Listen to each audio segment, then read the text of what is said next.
warahmatullahi wabarakatuh. Selamat pagi. Hai anak-anak, ketemu lagi sama Bu Reni setiap hari Senin ya. Apa kabar kalian hari ini?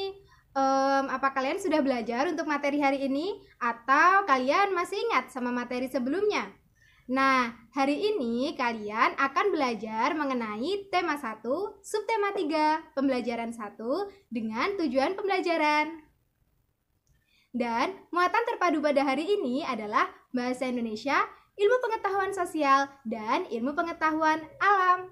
Nah, sebelum Ibu mulai materinya, silahkan kalian membuka buku tematik kalian dan buku LKS-nya ya. Ibu tunggu.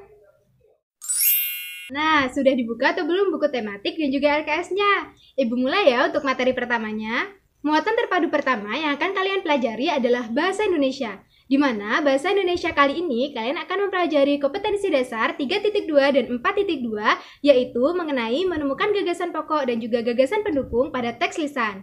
Nah, karena hari ini merupakan pembelajaran teks lisan, Ibu tidak akan mencantumkan teks bacaannya ya. Karena tujuan pada pembelajaran Bahasa Indonesia kali ini, kalian harus menyimak dan juga mendengarkan. Sehingga kalian harus mendengarkan dan menyimak teks bacaan lisan yang Ibu bacakan ya. Didengarkan. Nah, di sini Ibu akan membacakan teks lisan dan kalian harus menemukan gagasan pokok dan juga gagasan pendukungnya di setiap paragraf ya. Ibu akan membacakan paragraf pertama. Dodol Betawi Mak Salma. Sebentar lagi kota Jakarta akan berulang tahun. Seperti tahun-tahun sebelumnya, Mak Salma menerima banyak pesanan. Mak Salma adalah pembuat dodol tradisional di kampungnya. Biasanya ketika menyambut ulang tahun kota Jakarta, banyak pertokoan yang mengadakan festival Betawi. Makanan Betawi menjadi jajanan di festival. Ada kerak telur, bir pletok, dan dodol Betawi yang menjadi primadona makanan dalam menyambut Dirgahayu Jakarta. Temukan gagasan pokok dan juga gagasan pendukungnya pada paragraf pertama ya. Selanjutnya, Ibu akan membacakan paragraf kedua. Sudah sejak seminggu yang lalu, Mak Salma bekerja keras. Ia dan beberapa ibu-ibu tetangganya membuat adonan dodol. Ketan, gula merah, gula pasir, dan santan dicampur menjadi satu. Membuat dodol Betawi membutuhkan kerjasama. Tidak hanya perempuan, laki-laki pun terlibat dalam pembuatannya. Biasanya, Mak Salma dan ibu-ibu menyiapkan bahan, memarut kelapa, dan menumbuk beras ketan. Adonan dituang kawah, lalu diaduk hingga kental. Proses mengaduk ini dilakukan terus-menerus selama 8-12 jam. Pembuatannya memang berat dan lama. Oleh karena itu, pembuatan dodol Betawi membutuhkan kerjasama. Carilah gagasan pokok dan gagasan pendukung pada paragraf kedua ini ya. Paragraf ketiga. Untuk memenuhi pesanannya, Mak Salma selalu melibatkan tetangga-tetangganya. Mak Salma ingin rezeki yang diperolehnya tidak dirasakannya sendiri. Mak Salma juga ingin dodol Betawi selalu dikenal. Ia ingin warga di sekitarnya juga ikut melestarikan makanan tradisional milik kampung sendiri. Dodol Betawi Mak Salma ikut melestarikan budaya, memupuk kerjasama, serta menjalin keakraban antar warga. Sekarang carilah gagasan pokok dan juga gagasan pendukung pada paragraf ketiga ya. Kalian sudah mempelajari dan menemukan gagasan pokok dan juga gagasan pendukung pada teks lisan sebelumnya ya. Sekarang kalian lanjut ke muatan terpadu ilmu pengetahuan sosial. Terpadu yang kedua yang akan kalian pelajari adalah ilmu pengetahuan sosial, di mana pada materi kali ini kalian akan mempelajari kompetensi dasar 3.2 dan 4.2 mengenai makanan khas yang ada di Indonesia. Nah, kalian sudah tahu atau belum? Ada banyak sekali makanan khas yang ada di Indonesia. Atau sekarang kalian coba diskusikan bersama orang tua atau wali kalian di rumah mengenai makanan khas yang ada di daerah kalian. Kira-kira apa saja ya makanan khas yang ada di Jember? Coba kalian cari tahu bersama orang tua dan juga wali kalian di rumah ya. Sekarang Ibu akan menjelaskan 5 makanan khas yang ada di Indonesia. Yang pertama ada nasi jamblang. Nasi jamblang merupakan makanan khas daerah Cirebon, Jawa Barat, di mana nama jamblang sendiri diambil dari salah satu kota di barat Cirebon. Dan yang kedua ada nasi pecel. Nasi pecel merupakan makanan khas daerah Madiun, Jawa Timur. Yang ketiga ada lontong sayur. Lontong sayur ini biasa digunakan sarapan untuk orang daerah Jakarta maupun Jawa Barat. Tapi sekarang banyak ditemui ya lontong sayur. Nah, yang keempat ada nasi krawu. Nasi krawu merupakan makanan khas daerah Gresik, di mana nasi krawu ini merupakan perpaduan dari nasi dan juga daging sapi yang memiliki kadar kalori, lemak, dan juga minyak yang sangat tinggi. Nah, yang kelima ada nasi gudeg. Nasi gudeg biasa ditemui di daerah Yogyakarta. Buat kalian yang suka main di daerah Yogyakarta, pasti tidak asing lagi dengan yang namanya nasi gudeg. Itu tadi merupakan 5 makanan khas yang ada di Indonesia. Kalian bisa menyebutkan banyak sekali keberagaman makanan khas yang ada di Indonesia. Coba kalian diskusikan bersama orang tua atau wali kalian di rumah ya. Gimana? Tadi kalian sudah mempelajari 2 muatan terpadu. Ada bahasa Indonesia dan juga ada ilmu pengetahuan sosial. Sekarang kalian akan mempelajari ilmu pengetahuan alam ya.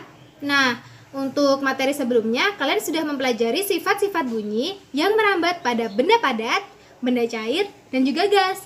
Hari ini kalian akan mempelajari sifat-sifat bunyi dapat dipantulkan dan juga diserap. Hari ini kalian akan mempelajari 2 sifat bunyi, yaitu bunyi dapat dipantulkan dan bunyi dapat diserap.